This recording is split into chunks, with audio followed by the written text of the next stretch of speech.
My ex used me to pay her rent and bills, then left me for a richer man. Now she wants me back.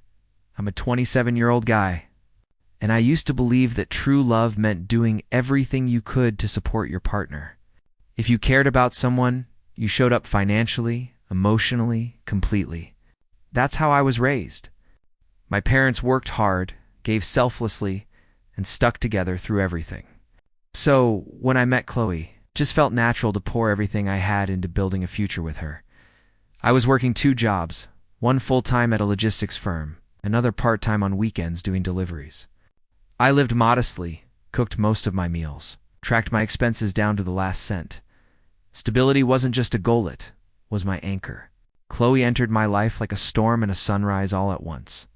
She was bright, artistic, spontaneous, said she was still figuring things out, but believed in my future more than hers. That flattered me.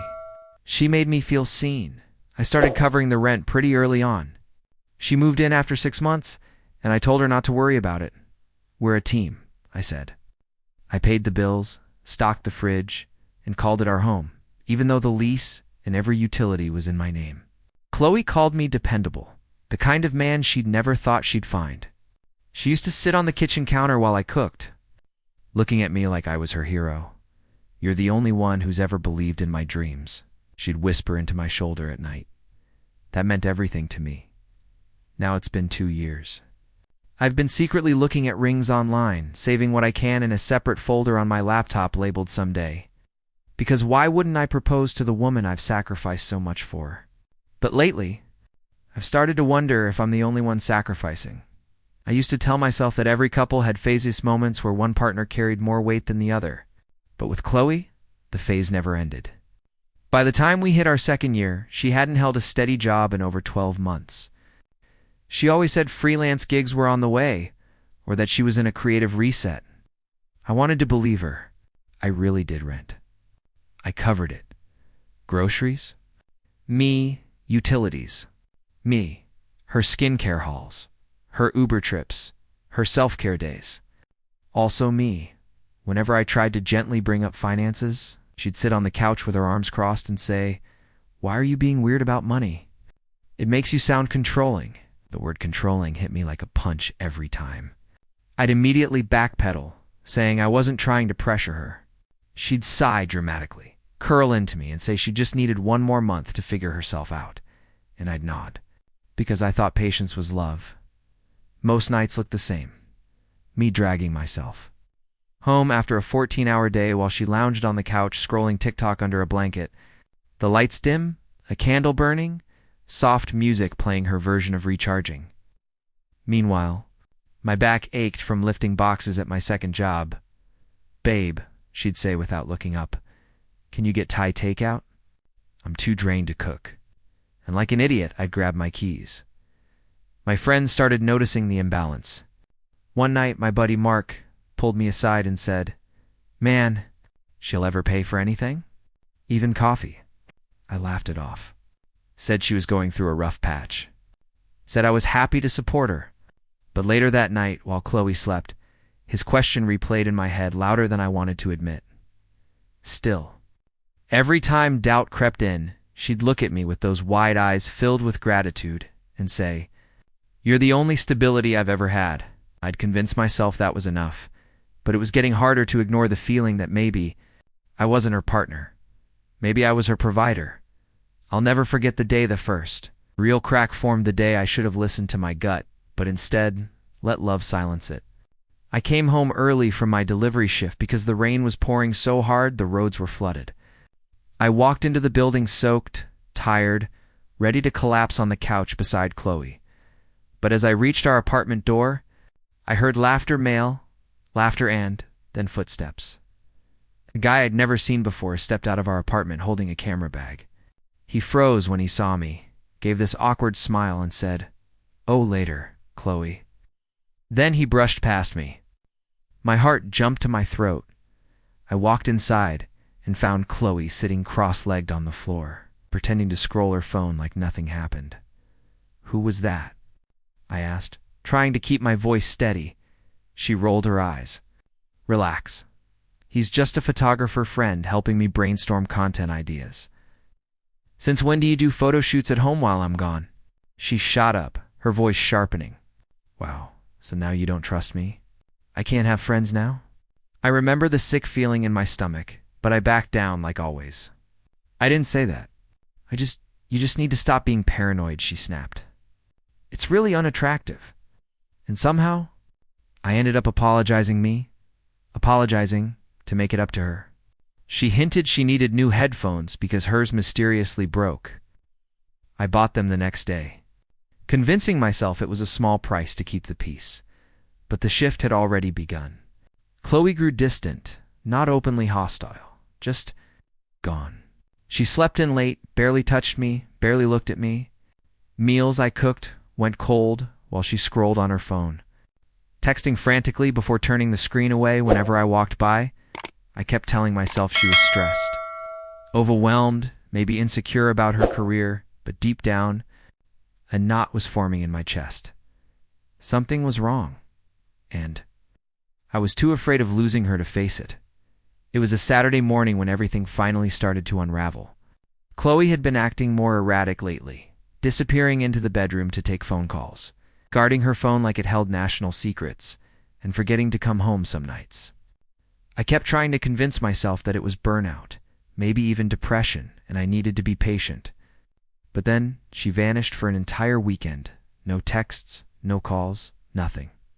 By Sunday night, I was in full panic mode. I called her friends, messaged her sister. Nobody knew where she was. I even drove around to a few spots she used to hang out, just in case she was sitting alone, needing space. Nothing. Monday morning. The door creaked open at 7:42 a.m. She walked in like it was just another morning. No apology. No explanation. Where the hell have you been? I asked, my voice cracking from a cocktail of worry and rage. She blinked, tossed her purse on the table and said, I went on a retreat. I needed to get away to realign my energy. A retreat. I stood there speechless while she slipped into the shower. Later that day, I found a receipt tucked inside her purse from a luxury beach resort to nights. Oceanfront room booked for 2 guests. The name on the confirmation wasn't hers. It was someone named Brandon. My stomach dropped. I confronted her, shaking with anger. Who the hell is Brandon? She didn't even blink. You're being insane. It was a group retreat. Brandon handled the booking. Why are you always trying to control me? There it was again, controlling, her favorite weapon. She cried on cue, said I was suffocating her, that she couldn't breathe in this relationship anymore, and by the end of the week, she was gone. No face-to-face breakup. No closure, just a text that read, I need to grow. And I can't do that with you holding me back. I stared at the message, rent due in 3 days, fridge empty. And every bill in my name. She took everything but the debt. I didn't get out of bed for 2 days after she left. I called in sick, turned off my phone, and just lay there staring at the ceiling. I kept replaying every dinner I paid for. Every time she said I was her rock, every moment I told myself she loved me. I wanted to believe I mattered, that all those sacrifices meant something, but then came the twist that made everything worse. A friend of mine, Julia Hood, met Chloe a few times at game night, sent me a screenshot of an Instagram story. It was Chloe, clinking champagne glasses on a rooftop patio with some guy in a designer suit. The caption said, manifesting worked. New chapter, new man, new me. The man? Brandon, same name from the resort booking. Turns out, he wasn't just a random name on a receipt. He was real rich, and already taking my place in her world. Julia told me Chloe had actually met him months ago at some networking mixer. Apparently, she'd been calling me a temporary stop behind my back, telling people she was too evolved. For the broke guy she lived with, broke that. It's what I was to her. Meanwhile, I was skipping meals so she could have her oat milk lattes and skincare subscriptions. I sat on the edge of my bed that night, staring at the spot where she used to sleep, and felt something break inside me. Not just heartbreak shame. I'd let her use me, drain me, and leave me for someone who hadn't even earned the right to know her middle name. Sold my PS5 the next day just to make rent, pawned. a watch my dad gave me to keep the lights on, and just when I thought I'd reached my lowest, I saw another post Chloe in my hoodie on Brandon's balcony laughing. I wanted to scream, but all I could do was watch the screen and feel myself disappear a little more. There's a kind of silence that creeps in when you realize no one's coming to save you. Not her, not friends who vanished after the breakup, not even the version of me that used to believe love fixed everything. After Chloe left, and after Brandon replaced me like I was an old sweater, I stopped recognizing myself in the mirror. I was down to one job, my weekend deliveries, because the stress had me missing too many shifts at the logistics firm. Bills piled up like shame letters. I started rationing food. Some nights, dinner was just 2 slices of toast with peanut butter. My apartment felt haunted, her old candles still sitting on the counter, her hair ties in the drawer, her scent still lingering on the pillow I couldn't throw away. One night I hit my true breaking point. I found myself sitting on the kitchen floor, crying harder than I had since I was a kid. Not over her, but over me. Over who I'd become. That's when I knew something had to change. The next morning, I walked to the HR department at work and asked if our insurance covered therapy. It did. 6 sessions, fully paid. I booked one that day. My therapist, Lena, was blunt but kind. She said, "You were emotionally manipulated and financially exploited. That wasn't love. That was dependence." Those words hit me like a freight train. I started journaling, working out again, cooking meals for myself. Small things, but they felt like lifelines. I blocked Chloe on everything: Instagram, WhatsApp, even email. I went ghost. Not to punish her, but to free myself. It took time. And I mean time. But I slowly started to rebuild.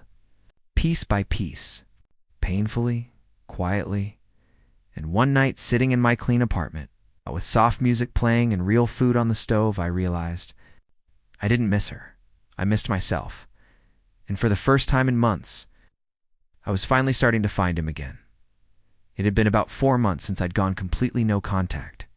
No texts. No stalking her socials. I stayed disciplined, Evan, when curiosity clawed at me like an itch I couldn't scratch. Therapy was helping. I'd gained back the weight I lost, started sleeping through the night again, and even picked up photography as a hobby. I felt lighter. Still wounded, but healing. Then one evening, while checking my phone after work, I saw it. A DM from her. "You've been on my mind lately. Hope you're doing okay." I froze. For a full minute, I didn't move. Just stared at the screen. After everything, this was how she came back. No apology. No explanation. Just a soft little breadcrumb to see if I'd still follow. I opened her profile, out of reflex. Her Instagram was wiped clean. No pictures of Brandon. No more luxury tags. No champagne rooftops. Just one recent selfie with a caption that read, "Lessons learned." I put the phone down, but my mind started racing. Later that night, she messaged again. "I miss the peace we had. No one's ever cared for me the way you did." I didn't realize what I had. She was love bombing. Again, I recognized the pattern this time. Soft praise. Guilt-laced compliments. Emotional bait. I took a deep breath and told myself, she's reaching out because plan A failed, not because she suddenly values you.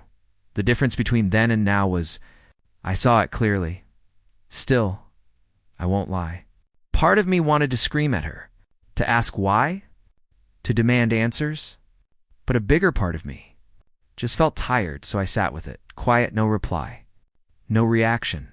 And somewhere deep in that silence, I realized I held the power now, a few days after her second message.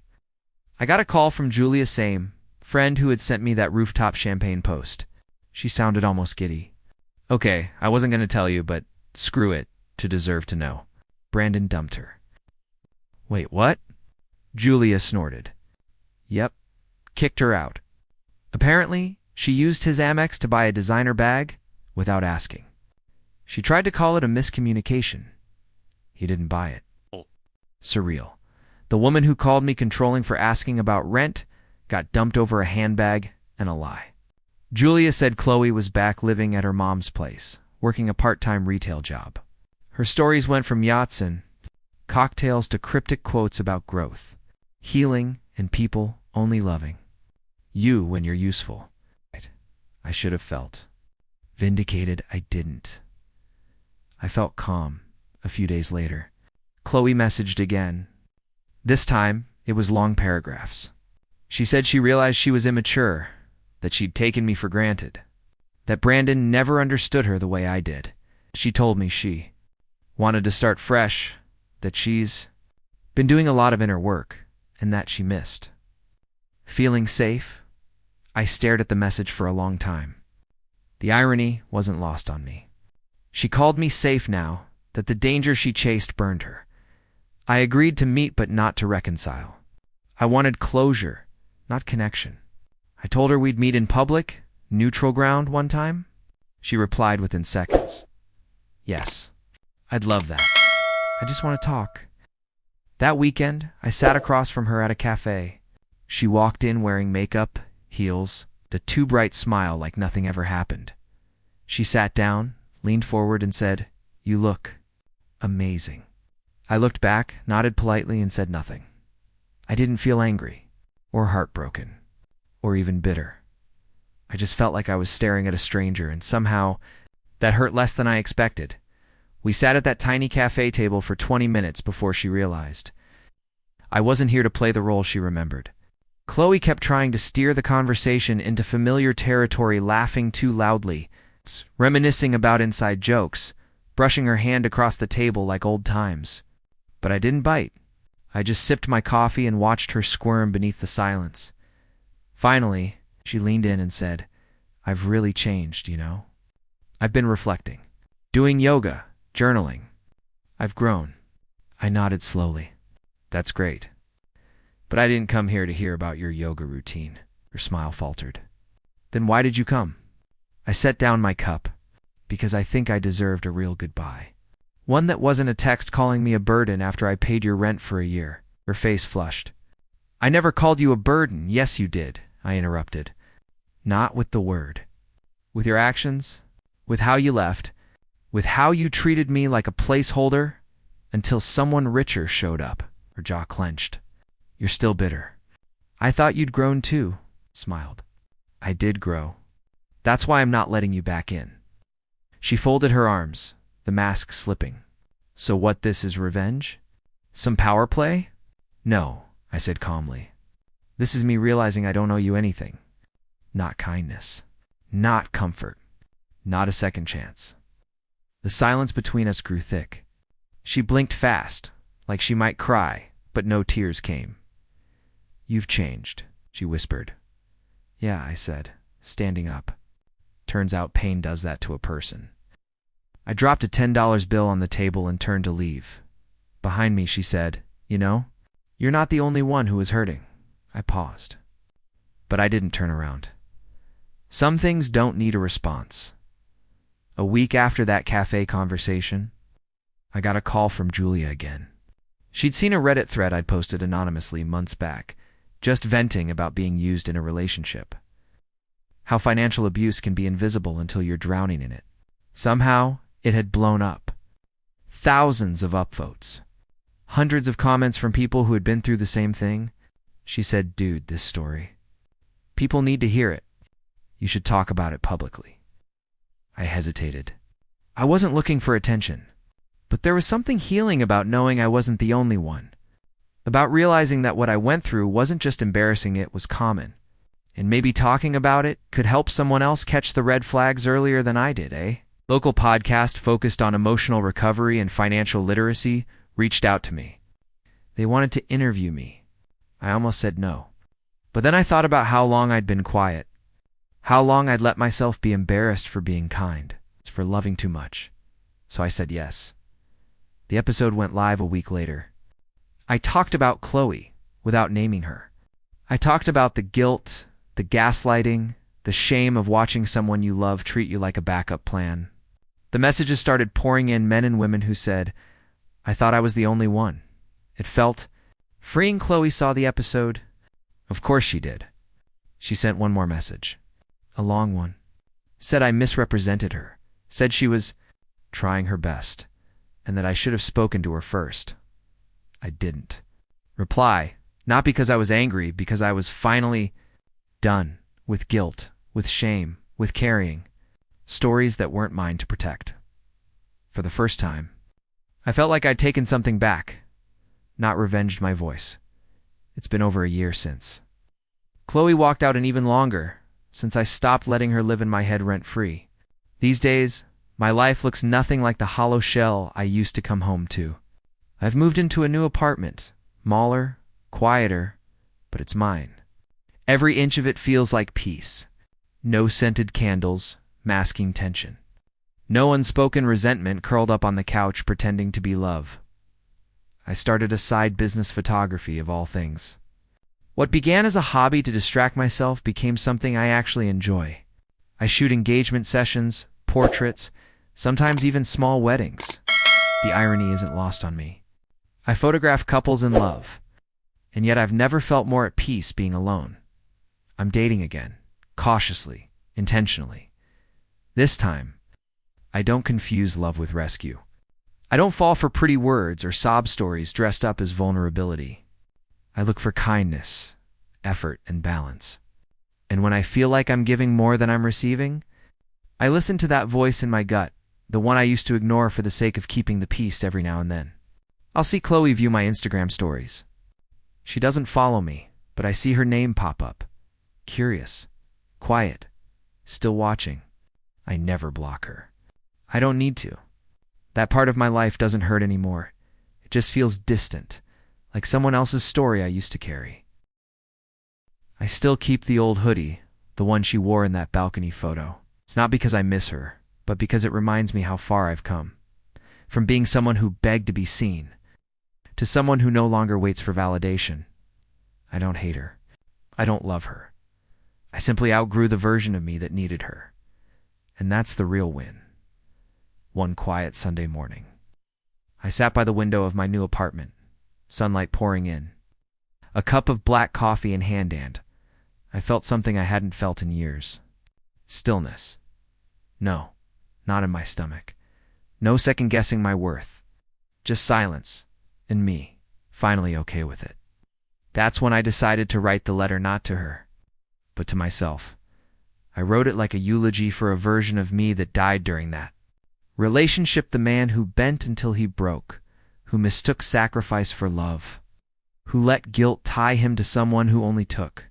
I thanked him for trying, for enduring, for believing. And then I told him he didn't have to keep carrying her anymore. You are not a stepping stone, I wrote. You are the destination someone else will be lucky to find. You do not exist to fix, fund, or fill another person's emptiness. You exist to be seen, not used. I folded the letter, stepped out onto the balcony, and lit a match. It curled and flamed slowly, like the final thread of a story burning away. I watched the ashes drift into the breeze and disappear. That was my goodbye, not to her, but to every part of me that thought I had to earn love by suffering for it. I didn't need revenge. I didn't need one last dramatic closure scene. I just needed to let go. And that's what healing looked like. Not loud, not cinematic, but quiet, private, like a door finally closing with a soft click. Chloe may have walked out believing she upgraded. But I walked away and became someone she never could have grown beside. She left for money. I stayed for peace. And in the end, that's what made me rich.